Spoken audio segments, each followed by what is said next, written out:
कहानी की शुरुआत होती है लॉस एंजल्स से। साल 2030 में एक बंदा पागलों की तरह भाग रहा था। वो बहुत डरा हुआ था। पूरा शहर उसको मारने के लिए उसके पीछे पड़ा था। यहाँ तक कि प्राइवेट कार्स के ड्राइवर्स भी सिर्फ उसी को मारने के लिए उतर आए थे। बड़ी मुश्किल से वो एक गरीब औरत के घर पहुंचता है। औरत कहती है, तुम यहाँ क्या कर रहे हो? वो आदमी चाकू निकालता है और कहता है, अगर एक लफ्ज भी मुंह से निकाला तो तेरी आंखें निकाल के उसे गोटियां खेलूंगा, बस चुप रहना। थोड़ी देर बाद जैसे ही औरत को मौका मिलता है, वो एक नेल गन निकाल के उसे मार देती है और 2 आराम से लात भी मारती है, ये चेक करने के लिए कि सच में मर गया है या नहीं। तभी अचानक कुछ लोग वेपन्स लेकर अंदर आते हैं। जब वे आदमी को मरा हुआ देखते हैं तो उन्हें दुख होता है कि औरत ने उसे पहले ही मार डाला। फिर औरत मरे हुए आदमी का एक कार्ड उठाती है और अपने बेटे से कहती है, आखिरकार हम अमीर बनने वाले हैं। वो कार्ड तोड़ती है और कुछ ही मिनटों में पुलिस अंदर घुस आती है। साथ में एक रियलिटी शो की टीम होती है और अनाउंस होता है कि वो औरत $22 मिलियन जीत गई है। फिर पता चलता है कि ये एक गेम है जिसमें लाखों लोग हिस्सा लेते हैं। हर दिन एक रैंडम आदमी चुना जाता है पैसा जीतने के लिए। अगर सूरज डूबने से पहले कोई उस आदमी को मार दे तो इनाम मारने वाले को मिलेगा, और अगर कोई नहीं मार सका तो इनाम उसी आदमी का रहेगा। लेकिन शर्त यह है कि कोई आग वाली हथियार जैसे पिस्टल या राइफल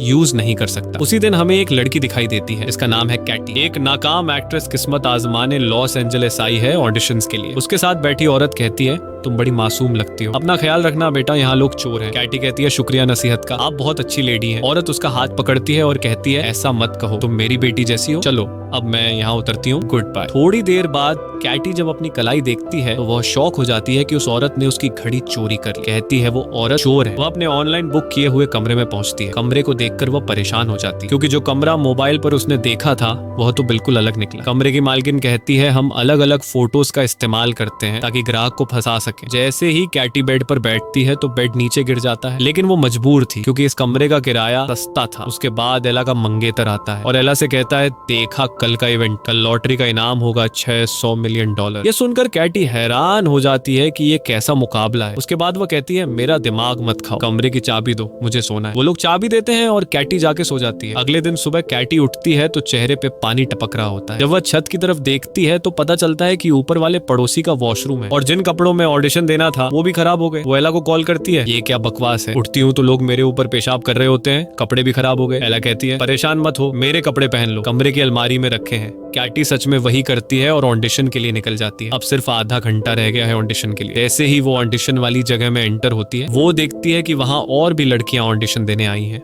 वो अंदर चली जाती है और सीन परफॉर्म करती है। डायरेक्टर उसे देख के कहता है, जबरदस्त, मगर दोबारा तेरा मुंह यहाँ ना देखूं। उसी वक्त अचानक कैटी का कार्ड एक्टिवेट हो जाता है। वो कार्ड निकालती है और अनजाने में गेम में रजिस्टर हो जाती है। उसे बिल्कुल भी नहीं पता ये कार्ड किस चीज का है या इसने उसका चेहरा क्यों स्कैन किया। बाद में वो गुस्से में बाहर निकलती है क्योंकि वो ऑडिशन में फेल हो चुकी होती है। जब वो जा रही होती है तो पास में बैठी लड़कियों को पता चल जाता है कि वही टारगेट है, और बस फिर क्या, पहली लड़की कुर्सी उठाती है और सीधी अपनी दोस्त के सिर पर मारती है। दूसरी लड़की को एक जूता नजर आता है, वो फौरन उसे उठाती है और झपट कर मार देती है। कैटी चीख मार के भाग जाती है, लेकिन असली समस्या तो तब होती है जब वो एक कराटे ट्रेनिंग हॉल में छुपने के लिए घुस जाती है। अब जाहिर है सारे कराटेबाज लड़के उस पर टूट पड़ते हैं और वो बेचारी अकेली सबके बीच में पिट रही होती है। कप्तान कहता है, उसे सिर्फ मैं मारूंगा। फिर वो उसे उठाता है, घुमाता है और दीवार में दे मारता है, जिससे वो लड़कियों के जिम में गिर जाती है। जैसे ही सबको पता चलता है कि वही विनर है, सब उस पर चढ़ दौड़ते हैं। वो कराटे वाले भी पहुंच जाते हैं और सब लड़ रहे होते हैं कि उसे कौन मारेगा। आखिर में कोच उसे गर्दन से पकड़ता है और कहता है, उसे सिर्फ मैं मारूंगा। और जैसे ही वो मारने लगता है तो अचानक नोएल वहां आ जाता है और कोच के कंधे पे घूंसा मार के उसे दीवार में दे मारता है। फिर वो लड़की से कहता है, डरने की जरूरत नहीं, मैं बॉडीगार्ड हूँ और अगर तुम मुझे 10% इनाम में से दोगी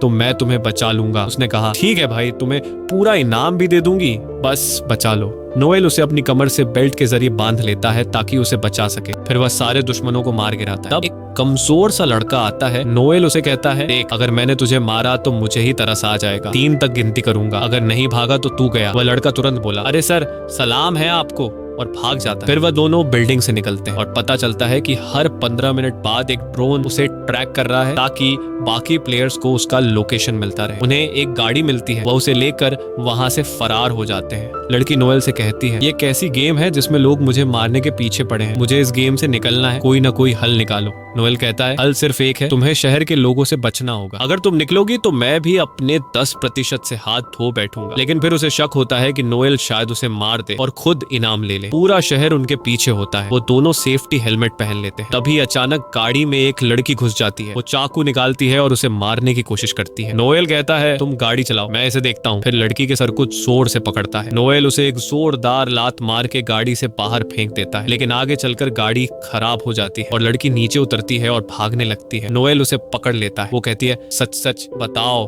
तुम मुझे मार के इनाम लेना चाहते हो ना? नोएल कहता है बिल्कुल नहीं, मैं तो तुम्हें बचाना चाहता हूँ। तब पुलिस वहाँ आ जाती है तो लड़की फौरन नोएल से कहती है पकड़े जाने से पहले कुछ कहना है। फिर वो पुलिस के पास जाती है शिकायत करने, मगर तब उसे अंदाजा होता है कि पुलिस भी असल में उसे मारने आई है। नोएल फौरन आके उसे बचाता है और वो पुलिस को चकमा दे के भाग जाती। वो एक मैगजीन से अपना चेहरा छुपाती। फिर जैसे ही वो कार्ड देखती है पता चलता है कि ड्रोन ने उसकी लोकेशन शेयर कर दी है और जितने भी लोग आसपास होते हैं समझ जाते हैं कि खिलाड़ी यही है। सब अपनी गन्स निकालते हैं और उसकी तलाश शुरू हो जाती है। वो एक वैक्स म्यूजियम में जाकर छुप जाती है और खुशकिस्मती से कोई उसे वहां नहीं देख पाता। थोड़ी देर बाद एला उसे कॉल करती है और पूछती है वो कहाँ है। वो कहती है मुझे पता है, कपड़े पहुंचाने में देर हो गई, मजबूर थी। एला कहती है कोई बात नहीं प्यारी, बस अपना लोकेशन तो बता दो। वो कहती है मैं अभी म्यूजियम में हूँ, बस किसी को बताना मत। और अभी 1 मिनट भी नहीं गुजरा होता कि एला और डेजी आ जाते हैं। एला उसे मारने की कोशिश करती है। लड़की खुद को बचाने के लिए एक डंडे से वार करती है। वो दोनों से जान छुड़ाती है और फिर उन दोनों के पीछे म्यूजियम का दरवाजा बंद कर देती है। लोगों ने उसे देख लिया। वो फौरन बस से उतरते हैं ताकि उसे मार सके, लेकिन नोएल वहां पहुंच जाता है और उसे वहां से ले जाता है। कैटी कहती है मुझसे नाराज मत होना, मैं समझी तुम मुझे मार दोगे। नोएल कहता है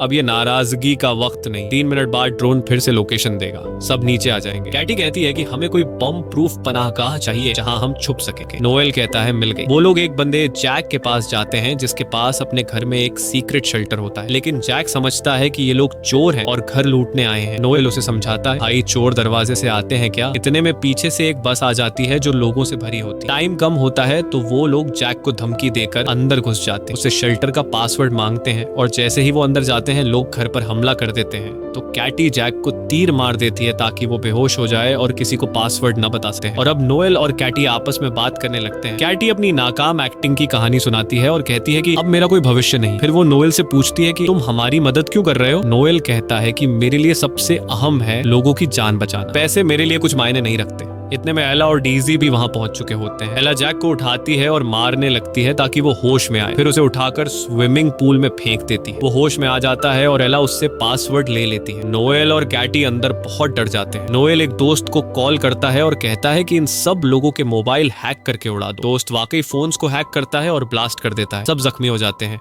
ये मौका देखकर नोएल और कैटी वहां से निकल जाते हैं, लेकिन नोएल देखता है कि एक आदमी जल रहा है। वो पानी डालता है और अपने पैर से आग बुझाने की कोशिश करता है। वो आदमी कहता है कि भाई आराम से, मेरी टांग तोड़ दी तुमने। बाहर निकलते ही उनका सामना एक बख्तरबंद गाड़ी और ट्रेन गार्ड्स से होता है। गार्ड्स कहते हैं कि कैटी हमारे साथ चलो वरना हम तुम्हारी लाश ही ले जाएंगे। कैटी कहती है कि ठीक है, लेकिन मेरा बॉडीगार्ड भी साथ जाएगा। गार्ड्स वहां जाते हैं और वो सब गाड़ी में बैठ जाते हैं। कैटी कंफ्यूज रहती है कि आखिर वो लोग जा कहाँ रहे हैं। गाड़ी उन्हें एक एजेंसी के हेडक्वार्टर ले जाती है जहाँ उनकी मुलाकात लुइस से होती है जो एजेंसी का लीडर है। लुइस कहता है कि मैं हैरान हूँ कि तुम अब तक जिंदा कैसे हो। अक्सर लोग तो 15 मिनट में मर जाते हैं, लेकिन तुम सेफ हो। यहाँ तुम्हारी हिफाजत मेरी जिम्मेदारी है, लेकिन मुझे इनाम का 30% चाहिए। कैटी उसकी बात मान लेती है। फिर वे सब मेडिकल चेकअप के लिए क्लिनिक जाते हैं ताकि अपने जख्मों का इलाज करवा सके। इस दौरान कैटी नोएल को अपनी कहानी सुनाती है। वो कहती है मेरे पापा ने मुझे छोड़ दिया, मम्मी बीमार है, तभी से मैं कोई भी काम करती हूँ ताकि इलाज के पैसे जमा कर सकूं। मैं यहाँ सिर्फ ऑडिशन देने आई थी, लेकिन वो भी फेल हो गया। नोएल कहता है मैं एक वक्त फौजी था और लुइस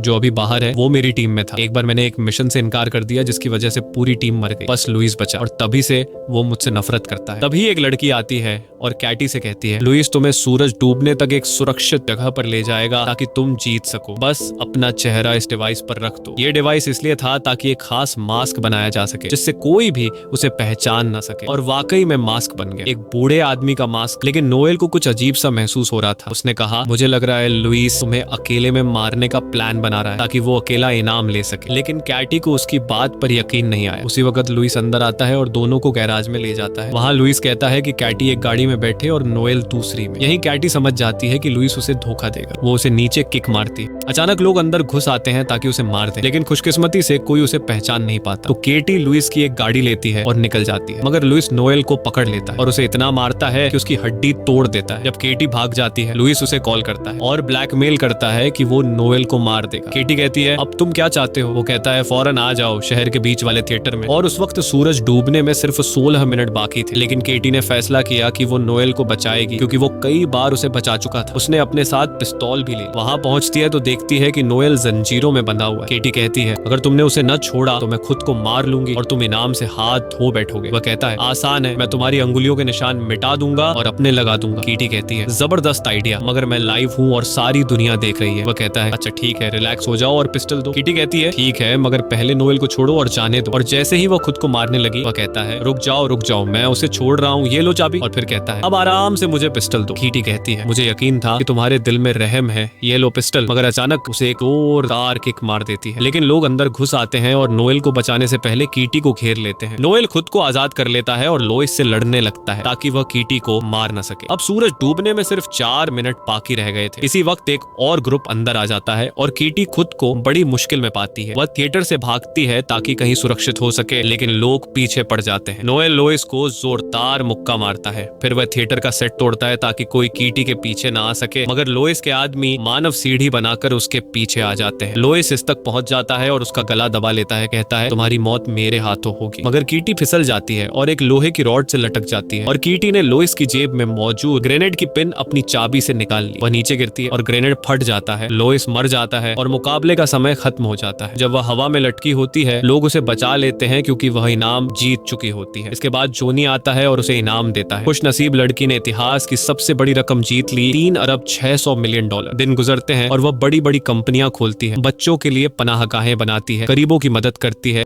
और सबसे खूबसूरत बात, उसने नोएल से शादी कर ली और उसके साथ खुशहाल जिंदगी बिताने लगी।